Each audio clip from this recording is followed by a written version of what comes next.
தேவேந்திரன் உயிர் துறந்ததாலேயே இங்கு வந்திருக்கிறேன். கார்த்திகேயன் மீது நானும் அன்பு கொண்டிருக்கிறேன்.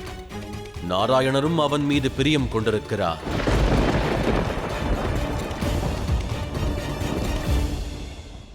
எனினும் கார்த்திகேயனுக்கு தண்டனை வழங்கப்பட வேண்டும்.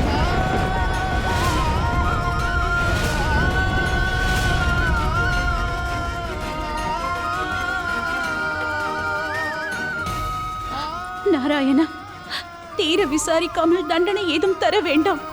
ஒவ்வொரு காரியத்திற்கும் ஒரு பலன் உண்டு பார்வதி. ஒவ்வொரு செயலுக்கும் மாற்றம் உண்டு. அதை தடுக்க மும்மூர்த்திகளில் எவராலும் முடியாது.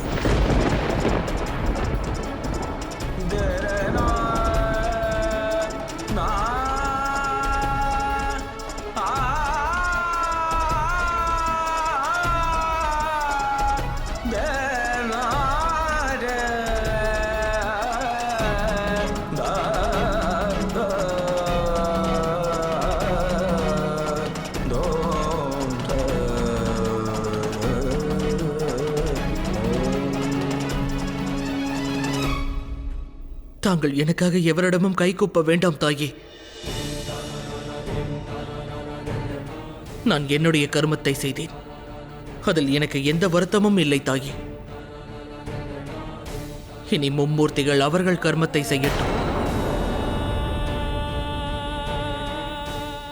நான் எதையும் ஏற்றுக்கொள்வதற்கு தயாராக உள்ளேன். அவ்வாறு கூறாதே கார்த்திகேயா.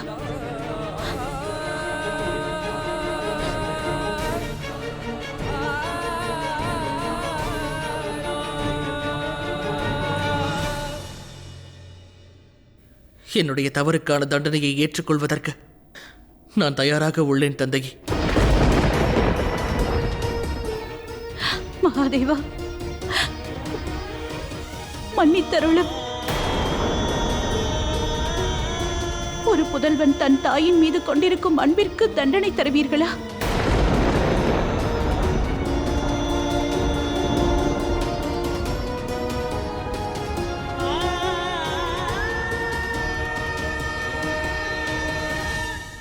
கார்த்திகேயனுக்கு தண்டனை அளித்தே ஆக வேண்டும்.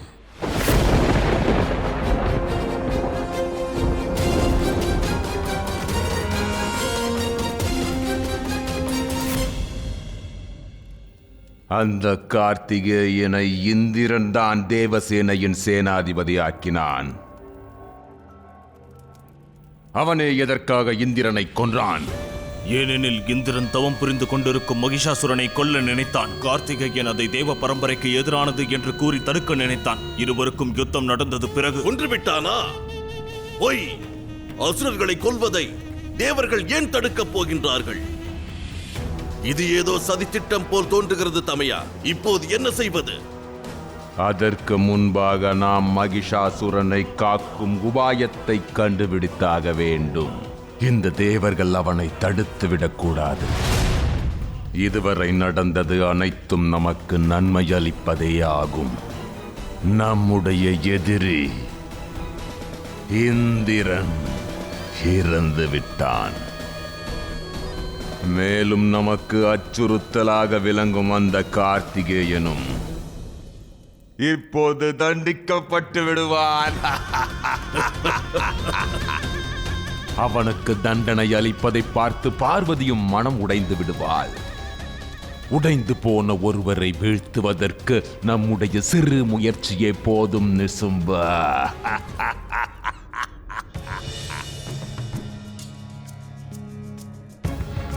தேவேந்திரன் உயிர் தெழுந்து வர மார்க்கம் ஏதேனும் இருக்கிறதா? அதனால் என் கார்த்திகேயனும் மன்னிக்கப்படுவான். மார்க்கம் உள்ளது.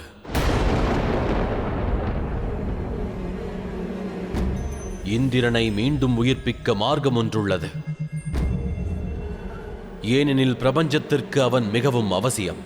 ஆனால் கார்த்திகேயனுக்கு மன்னிப்பு வழங்க வழியேதும் இல்லை.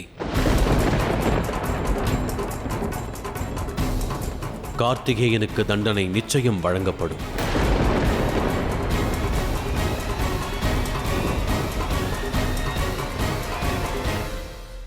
ஒரு ஜீவன் தன் நிலையை திரும்பப் பெற வேண்டுமானால் மற்றொருவர் தன் நிலையை மறந்தாக வேண்டும். கார்த்திகேயா, நீ உன் நிலையை மறந்து போவாயாக. பிறப்பு, நோக்கம், யுத்தம், விஜயம், தாய் தந்தை சிருஷ்டியையும் மறந்து போவாயாக. உன் நினைவுகளை நீ மீண்டும் பெற்றாக வேண்டும். மீண்டும் நீ கைலாயம் வந்தடைவதற்கான மார்க்கத்தை நீயே கண்டறிய வேண்டும். உனது தாயை மீண்டும் காண்பதற்கான மார்க்கத்தை நீயே கண்டறிய வேண்டும். இந்த சாபத்தை கார்த்திகேயனுக்கு அல்ல, எனக்கு அளிக்கிறீர்கள் மகாதேவா.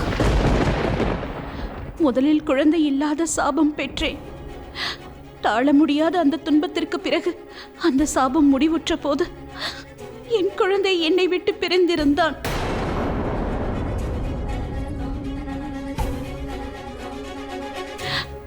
இன்று கார்த்திகேயன் என் அருகில் உள்ளான். ஆனால் மீண்டும் அவனை பிரிந்திருக்கும் சாபத்தை தருகிறீர்கள்.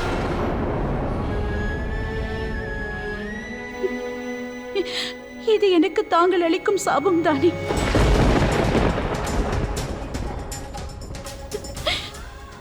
இனி என் புதல்வன் என்னை அடையாளம் காண மாட்டான்.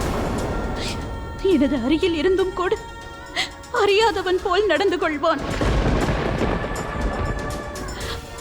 இவன் என்னை தாய் என்று அழைக்காமல் போனான். நான் தானே மகாதேவா பாதிக்கப்படுவேன். நான் தானே சபிக்கப்பட்டவள்.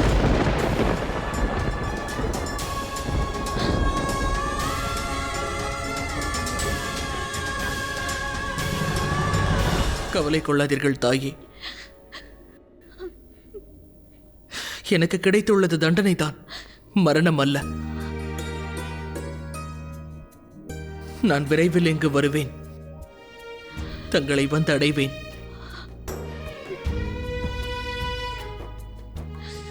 மீண்டும் வந்து தங்களை தாயே என்று அழைப்பேன்.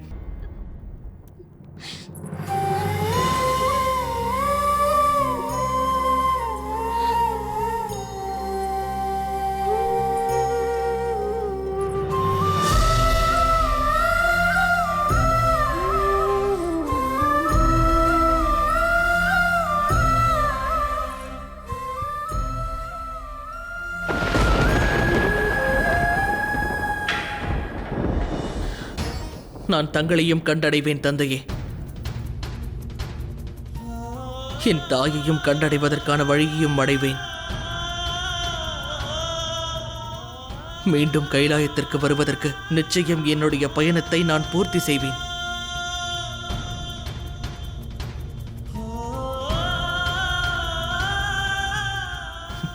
இந்த பயணத்தில் புதிதாக நிறைய கற்றுக்கொள்ள வேண்டும் என்பதே என்னுடைய வேண்டுகோள்.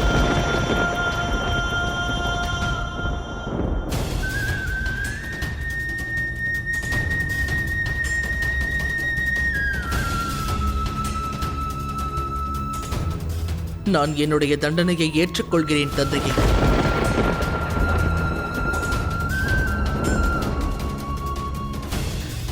சாபம் அழியுங்கள். நான் தயாராக உள்ளேன்.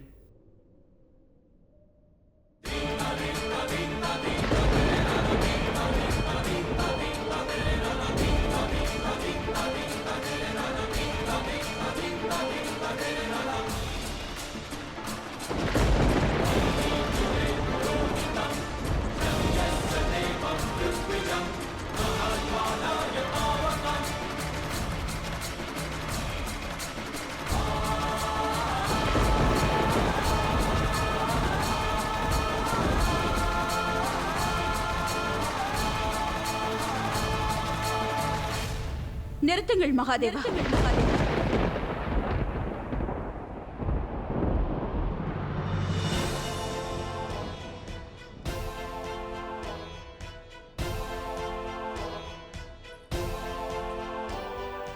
கார்த்திகேயன் என் புதல்வன்.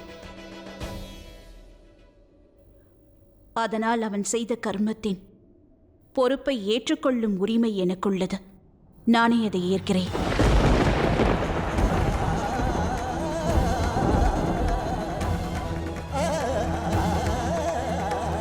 தாங்கள் என்ன கூறுகிறீர்கள் தாயே? உண்மையை கூறுகிறேன். ஏனென்றால் தவறை நானே இழைத்தேன். ஆயுதத்தை கையாள கற்றுக் கொடுத்தது நான் தானே. அதை கட்டுக்குள் வைக்க நான் கற்றுக் கொடுத்திருந்தால் இன்று இந்த தவறு அரங்கேறி இருக்காது. பயிற்சியை அளித்தவள் நான் என்பதால் நான் தான் குற்றவாளி. ஆகையினால் நான் மகாதேவரின் மனைவி, இமாலயத்தின் புதல்வி பார்வதி, கார்த்திகேயனின் தண்டனையை ஏற்றுக்கொள்ள மனதார உறுதி பூண்டிருக்கிறேன்.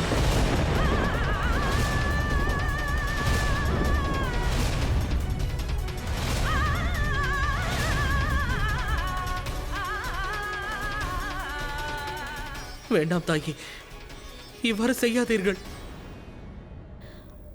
அறியா பருவத்தில் குழந்தை தவறிழைக்கும் போது அந்த தவறை தாய்தான் தாங்கிக் கொள்வாள். அதற்கான வாய்ப்பு எனக்கு கிடைக்கவில்லை. அன்று இழந்த அந்த இன்பத்தை இப்பொழுது அடைய விரும்புகிறேன். தவிர்க்க முடியாத இச்சாபம் கார்த்திகேயனுக்குரியது பார்வதி. இரத்தத்தினாலும் பிறப்பினாலும் பிணைந்திருக்கும் போது சாபம் மட்டும் எப்படி வேறாக இருக்க முடியும்? இதை உரைப்பது மகா காளியா அல்லது தாயா?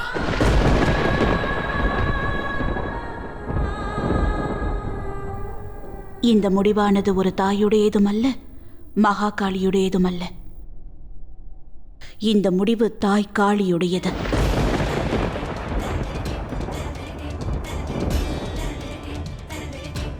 கார்த்திகேயன் அனுபவ பாடம் மூலம் கற்க வேண்டியுள்ளது பார்வதி. இதைவிட பெரியதாக கற்றுக்கொள்ள என்ன இருக்கிறது மகாதேவா? அவன் புரிந்த அந்த தவறுக்கு தண்டனையை தாய் அனுபவிக்கிறாள். அதுவே தண்டனை தானே. இதற்கு மேல் இவன் என்றும் தவறிழைக்க மாட்டான்.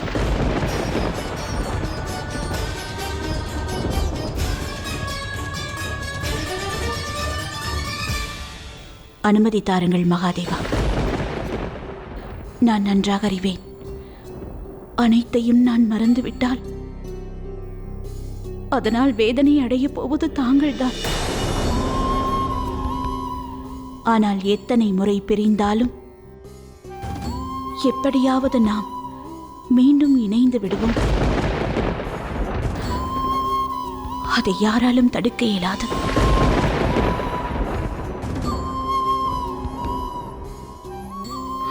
எனக்கு முழு நம்பிக்கை இருக்கிறது. என்னுடைய கணவர் தன்னில் ஒரு பாதியை தன்னுடன் சேர்த்துக் கொள்ளும் வழியை உடன் கண்டுணர்வார். சாபம் அழியுங்கள் மகாதேவா. நான் காத்திருக்கிறேன். கௌரியின் எந்த முடிவாயினும் மகாதேவராகிய நான் ஸ்வீகரிப்பேன்.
மீண்டும் உயிர்ப்பித்ததற்கு நன்றி தெரிவிக்கிறேன் மகாதேவா.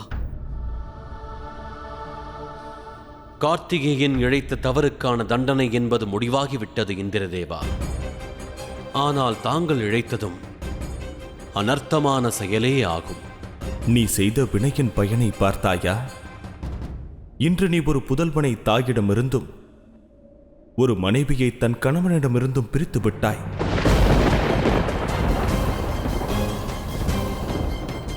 கார்த்திகேயனுக்கான தண்டனையை நான் ஏற்றுக்கொண்டேன் தேவேந்திரா. அதற்காக தாங்கள் புரிந்த தவறுக்கு தங்களுக்கு தண்டனை கிடைக்காமல் இருக்கப் போவதில்லை. உரிய காலம் வரும்பொழுது தாங்கள் புரிந்த தவறுக்கான தண்டனையை தாங்கள் அனுபவிக்க வேண்டும். மன்னியுங்கள் தாயே, மன்னியுங்கள்.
எனது ஆசையை நிறைவேற்றி விடுவீர்கள். எதையும் நிறைவேற்றாமல் விட்டதில்லை. கார்த்திகேயனுக்கு கதையை கூறும் பொழுது நான் இருக்க விரும்பவில்லை. அந்த ஆசையையும் தாங்கள் நிறைவேற்றி விட்டீர்கள். இந்த சாபத்தின் மூலமாக. சாபம் உனக்கென்றாலும் அந்த தண்டனையை நானும் அனுபவித்தாக வேண்டும் கௌரி. இதை நீ நினைவில் கொள்ளவில்லை. ஆனால் நானோ ஒவ்வொரு செயலையும் நினைத்துக் கொண்டுதான் இருக்கிறேன் கௌரி. நல்ல விஷயம்தானே. எப்பொழுதும் என் நிலையில் என்னை பயணிக்க வைக்கும் மகாதேவர் இனி என்னை தேடி பயணிக்கப் போகிறார்.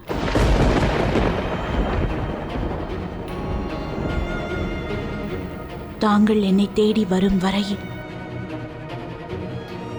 தங்களுக்காக காத்திருப்பேன்.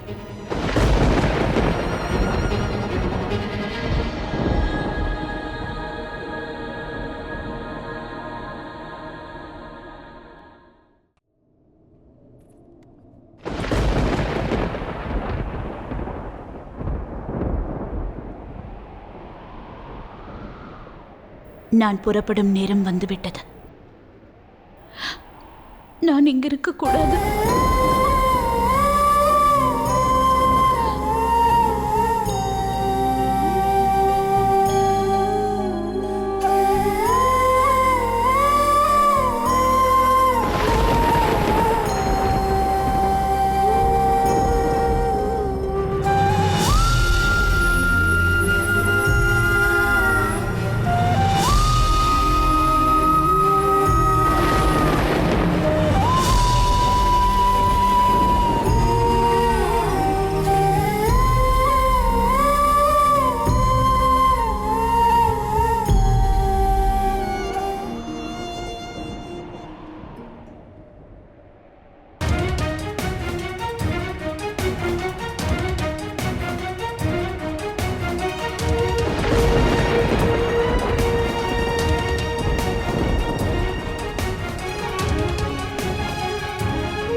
கடந்த முறை நான் உங்களை தேடி கயலாயம் வந்தடைந்தேன்.